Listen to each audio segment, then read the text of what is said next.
तो इसी भूमि में जब खुद महात्मा गांधी ने उनका गौरव किया था, तो उसी के बारे में राहुल गांधी का बोलना, वो तो मैं समझता हूँ कि वो नासमझ हो गए शायद।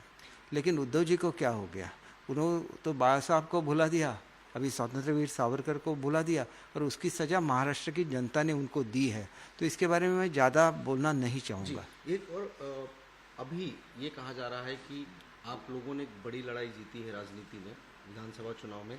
अब एक बार फिर से, चूंकि सारे कारपोरेशन के चुनाव होने हैं, सब जगह सीईओ बैठे हैं, मुंबई सहित थाने महानगर पालिका, बाकी महानगर पालिका एक बड़ी चुनौती है, उसके लिए भी आप लोग अगली रणनीति हम लोग बिल्कुल तैयार हैं।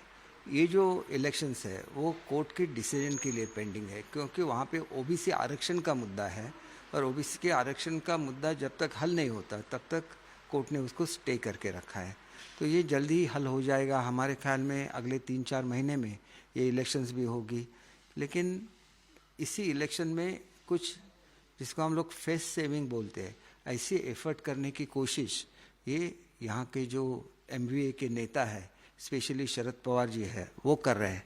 उनका इतना डिफिट हो गया कि अभी मुंह बचाने के लिए वो ईवीएम का नाम लेते हैं। असल में वो वीवीपैट है। जब आप वोटिंग करते हैं और आपका एक भी वोट गलत हो जाता है, तो इतने सेंसिटिव महाराष्ट्र के वोटर्स है, वो तुरंत कंप्लेंट कर देते हैं उस बूथ पे।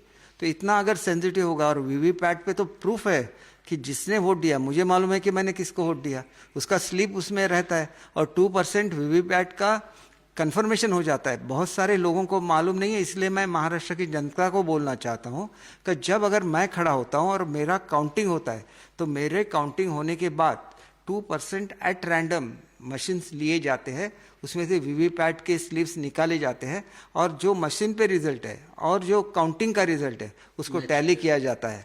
क्या बोलते हैं आप लोगों को, क्या बोलते हैं आप लोगों को, भड़का रहे हैं, गुमराह कर रहे हैं। जब इवान मास्क जैसा एक टेक्नोक्रेट बोलता है कि जो